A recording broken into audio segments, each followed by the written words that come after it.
Well, I just wanted to pop on in today and answer a few questions that I received from some of you followers. So the first question that I want to answer this morning is, how many hours during the day does it take me to teach all my subjects or whatever I'm teaching for the moment? Well, I would say we like to normally start off at 9:30 in the morning on my teaching days, and we take about 3 15-minute breaks throughout the day, and then we take about 45 minutes to an hour and a half, just depending on what's going on, for lunch. That totally depends on if we're going out for lunch, or if I have already prepared lunch, or if I have to prepare lunch that same day. So that depends on how long it takes us during our lunch break during the day. So we normally end, my goal is to end around 1, but lately, guys, honestly, that has not been happening. We have been ending around 3:30. So I would say 9:30 to 3:30 with a few breaks and about an hour lunch. So that's 10, 11, 12, 1, 2, 3. So that's about 6 hours minus an hour for lunch, 5 hours, about 3 15-minute breaks, plus of course you have downtime here and there. So I would say that's another hour. So about 4 hours. So I would say it takes me about 4 hours of teaching or instruction time for each of our instructional school days. Again, as you know, I instruct or teach on Wednesdays, Saturdays, and Sundays, and sometimes on Fridays. It just depends on how I feel after work.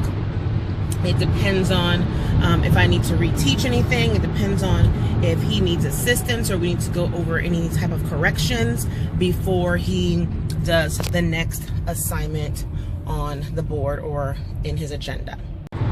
The next question on today's docket is, what is the difference between a teaching day and an instructional day? And what does that look like for me, and what does that look like for my son? Teaching day is basically, or instruction day, is a day where I am literally providing a lesson. Watch out, object on road ahead. Or instructional work to my son. So for example, if we are on math, I am doing a math review, or I am going over the math concept that he's about to learn in his math book, assuming he knows that doesn't know that concept already. If we are doing language arts, then we are doing our practice problems together. I am on the board writing out sentences. We're classifying those sentences together. We're having discussion about those sentences. We are discussing fragments or clauses, dependent, independent. We're talking about whatever the subject or topic may be. I'm actually teaching him about what those things are and doing some examples for him on the board. If we're doing science, as an example, we are reading the science text together, and we are answering the questions together, and we're doing the experiments together. Okay, lots of discussion. If we are doing penmanship, for example, then I am watching him do his cursive writing to make sure he is forming his letters properly, right? If we're doing corrective reading, he is actually reading a book that is normally a grade level below or at his grade level, or sometimes above his grade level. He's reading that aloud, slowly, an effort to articulate and pronounce each of his words or letter sounds, making sure the flow is proper. He's pausing where there's proper punctuation and things of that nature. If we are on writing, as an example, then he is writing about whatever the assigned assignment is. And I am also, sorry about the light, guys. I am also writing with him. If you look back at my previous videos about how I teach writing, I am a firm believer that in the elementary ages and even up to 6th grade, that you model writing for your kids. If you give them a writing assignment, you do it as well. If you give them a writing prompt, you do it as well. And if you give them an essay, you do it as well. If you give them a research paper, you do one as well. I am big on that when it comes to the subject of writing. So we're doing that together, okay? So if we're doing enrichment and we're talking about finance or communication or leadership skills or negotiation skills or whatever the topic may be, we are having a lot of back and forth discussions. We are watching any type of videos together and just, engaging in a lot of dialogue, guys. If we are doing enrichment, let's say we're doing life skills, then we are cooking together. I'm teaching him how to properly clean, how to clean a bathroom or how to properly make your bed or, things of that nature, how to clean out a trash can, simple things, how to put a light bulb in, and things of that nature. So we do that as well under life skills.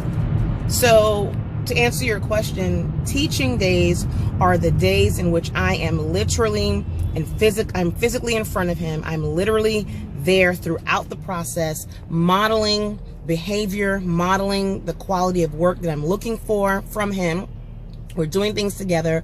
I'm instructing him. I'm teaching him. He's asking questions, and there is a lot of dialogue, communication, and conversation that takes place throughout that time period. An independent day is when my son does the assignments that I may have assigned him during a teaching day. So let's go back to math as an example. If we are introducing a math concept, I will introduce the math concept. I will go over some examples with him. And then I will assign him the work that needs to be done. May it be a worksheet, workbook, or from the textbook, or may it be an additional video I want him to watch, or maybe a combination of those things I've just mentioned. I will assign those to him, and he will complete those items during his independent day. And he has about 3 independent days per week in which he does that. If I'm assigning him the next chapter for science, we'll discuss, so back to science. So we will do a chapter together in science. We'll read it together. We will answer the questions aloud. And then I will assign him the next chapter for him to do on his own. He has to read it on his own, and I will tell him what questions to literally write out the answers in complete sentences for within his science book, okay? And he will do those assignments on his independent day. Whatever we learned about in language arts, for example, if we're doing grammar or vocabulary as an example, then I will give him a worksheet to reinforce what he's learned, and he will do that on his independent day. For enrichment or electives, if we are talking about dreams, or we're talking about responsibility or accountability, or we are talking about being a leader versus a manager versus a follower, whatever we're talking about for the soft skills, I may ask him to watch a TED Talk, okay, on that particular subject or topic, and on his independent day he will do that. And then he will present what he has learned on those videos to me during our next instruction day, okay?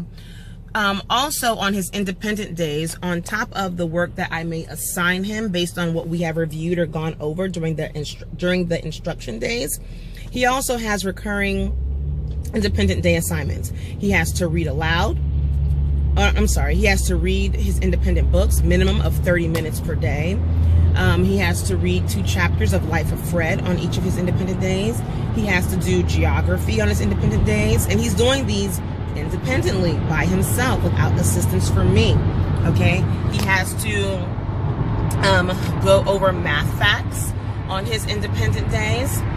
He has to do some logic on his independent days. He has to do his Bible study on his own, his devotional on his independent days, and things of that nature. Hold on, guys. So he has a few things to do on his own without my assistance on his independent days. And then, of course, depending on what happens throughout the day, we will check those assignments together during his independent day, or we'll just save it and check it during his instructional days. The only way that I will probably check his work on his independent days is if he needs to know whether or not the assignment is correct, because it builds upon, or the next chapter builds upon the prior chapter or the current chapter that he's on. So that way, if I go ahead and check it for him, if he has any mistakes or errors, he can go ahead and make those corrections in order to do a better job for the next chapter, since it's building upon each other. Okay? But the majority of the time, I don't check his independent work on a non-instructional day, because those are like my free days. I will provide assistance if he needs it. He has questions, I'll answer them. If he doesn't understand a problem, I tell him to circle it and find a resource. May it be online, via YouTube, Google, or math videos. Reread the instruction, look for a YouTube video to help him understand the assignment, and 9 times out of 10 he does that, and he figures it out and he does it properly. Okay, so if there's anything for me to check, I normally check it on the day before my instructional day.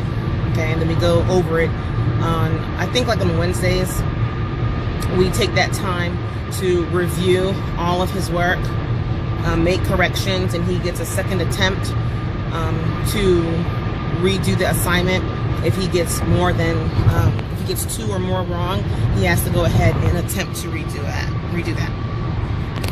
So that's what our instructional days and our independent days look like for each of us. And so far, so good. I actually like it that way. As you know, I work full-time, so this allows me to use my off days to instruct, or my light days to instruct.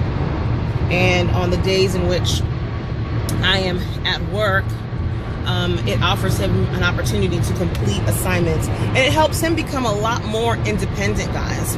I probably would not suggest this type of schedule for a younger student, like a 1st, 2nd, or 3rd grader, or a student who is not semi-independent.